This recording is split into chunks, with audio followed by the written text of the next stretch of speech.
Hello, I'm Eric Snodgrass, and thank you for watching today's midday weather outlook for the southern region, brought to you by Nutrien Ag Solutions. Well, we got to look at the last 3 days here in terms of total accumulated precipitation as a way of setting up what I'm about to tell you for the weekend and next week. This region over here has been dominated by higher atmospheric pressure throughout much of this week. It's been a beautiful week, but we're dealing with a large low pressure system that's spinning here in the northeast, and so this region over here today is under the gun for a lot of strong to severe storms. Meanwhile, come back over to Texas. This corridor right in through here has been extremely wet over the last 3 days. We've seen some major flooding in and around the Dallas-Fort Worth area, and outside of that, these storms have kind of gone over. Many of them have been able to produce some strong straight line winds. We've even seen some tornado reports and also some hail. Now, my major point in this video, the thing I'm going to hammer home, is that this region right in through here, getting into next week, I'm very concerned, especially in through here, about the major flooding threat. So let's just kind of get to it and understand what's going on. On Friday, here's the position of our low pressure system moving through the Great Lakes states. Now behind this, as this system comes through, we're expecting very windy conditions down here in parts of the southeast. We'll see wind gusts that top 35 miles an hour. High pressure just back over the Oklahoma-Texas border and through this area is allowing for some really windy conditions to kind of move through western Texas, through those very productive fields for cotton there in Lubbock, and then through the panhandles up into the front range of the Rocky Mountains. So very windy on that side as well. But things are relatively calm underneath this higher pressure right in through this area as we get into the day on Friday. Okay, what did that system look like? Well, look at all the heavy rain in the northeast. Right now we have our first front that's kind of advanced through, so early morning on Friday here, showers and thunderstorms through mid part of Florida. But it's going to be right back in through here that we're going to watch later in the day for storms to kind of re-emerge that could be causing some problems. Also, we're still dealing with some showers and storms moving through parts of Texas as well. So what are we watching? Storm Prediction Center says, hey, be on the lookout here for parts of the Carolinas getting up to Virginia, even Maryland, Delaware area, for the resurgence of stronger storms to be moving through this area as we progress through the day on Friday. After that, all of our attention comes back to Texas, Oklahoma, Arkansas, Louisiana for next week in terms of severe weather. So I want to show you a new model here. This is called the HRRR. It's called the High Resolution Rapid Refresh. New to us. I usually don't show it too often because it's such a short-term model, but it's going to do a good job at capturing the severe weather threat we're going to be seeing here over along the East Coast. So we're going to start this off early in the morning on Friday and let it progress through midday Friday.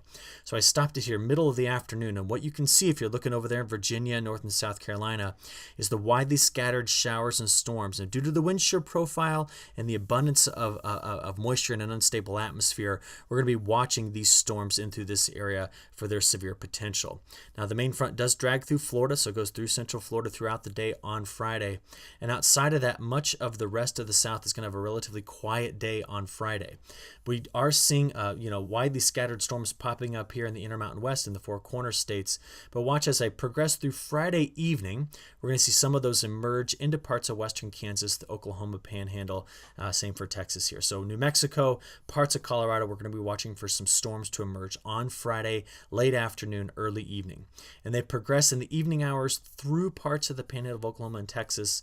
And these storms are going to be kind of linked up with our next developing system in the overnight hours on Friday, early Saturday morning, with this system coming through the north central plains. And this one, these folks are not happy. There's snow coming out of this one. All right, through Saturday morning, check this out. We're going to be watching the southern edge of this system drape right in through here. So our thunderstorm threat overnight Friday through Saturday morning is primarily confined to this region in Oklahoma, Texas, Kansas. He gets over to Missouri and Arkansas throughout mid-morning on Saturday. So you can see right in through here is where we're watching those showers and storms progressing through. And then this moves over toward the mid and lower Mississippi River Valley throughout Saturday afternoon. Outside of that, much of the rest of the southern region, you've got a quiet weekend coming up, decent temperatures as well, so not too much to worry about there. But this is what my main concern is. This map just gets you through the next 5 days. A lot of what you see over here, this is coming through on Friday. So this was the Friday precipitation that we just talked about. This next system sneaks down, gives us this, which is what we're dealing with, Friday night into Saturday morning through midday Saturday. Now, what I'm concerned about here is when I add the following 5 days.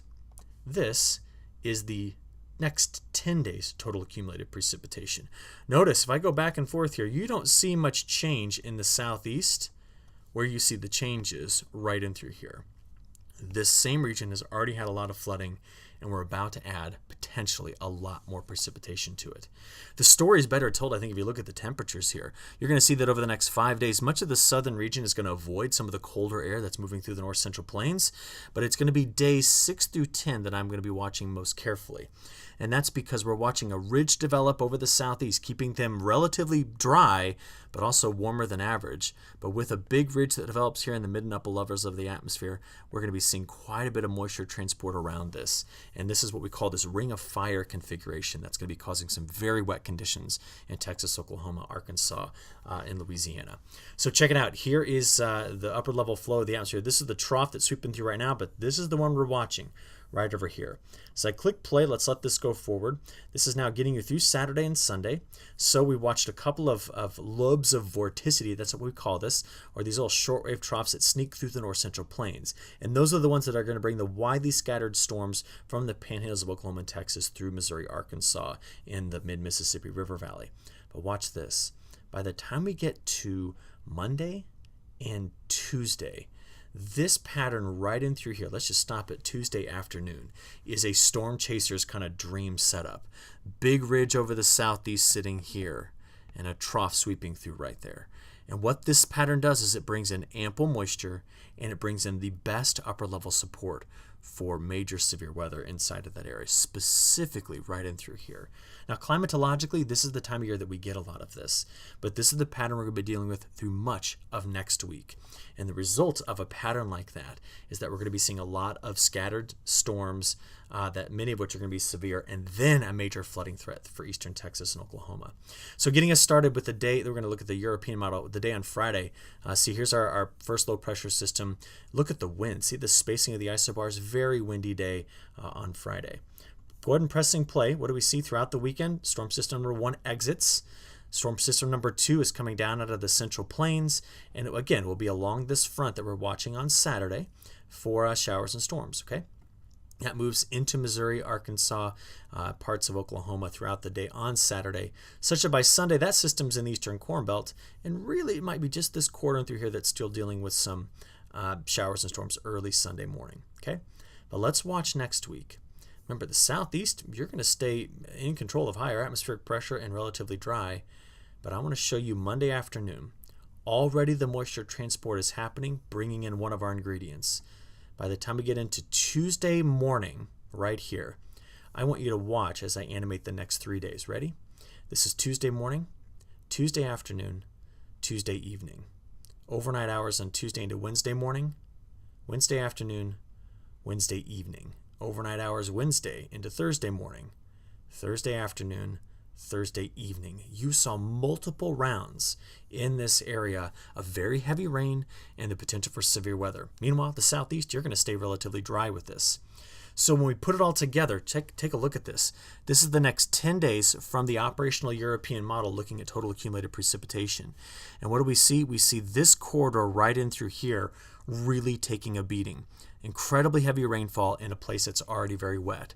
This matches up well with the national blended model, which is run out of the United States. This includes the European and its ensemble, plus all the great models we run in the U.S. Things stay relatively dry over the southeast, but that moisture feed right in through here, this is our main severe weather corridor and also our main threat for heavy rain. So please, if you're in this area, take precaution right now because we're about to have a very wet midweek next week. And the problem? Well, this map over here, again, stayed the same next 10 days. The map over here that's on the left, this shows us the total accumulated precipitation over the last month. And we can see that some parts of this area in here have already been dealing with flooding. Most recently, we saw parts of Dallas-Fort Worth area, but look at what we're doing over the whole last 30 days. Some locations have seen over a foot of rain already in the last month. So our flooding threat continues for the southern region, especially in Texas and Oklahoma, pressing through our next 10 days. With that, I'm going to go ahead and wrap up this forecast video. We at Nutrien Ag Solutions hope you look forward to our next southern region forecast, which will come out on Tuesday morning. But be also watching the updates that we're going to put out on early Monday morning because we'll give you multiple chances to see what the weather's going to be doing next week. With that, though, I'm going to go ahead and stop right there. Hope you have a great weekend. We'll talk to you again soon. Thank you.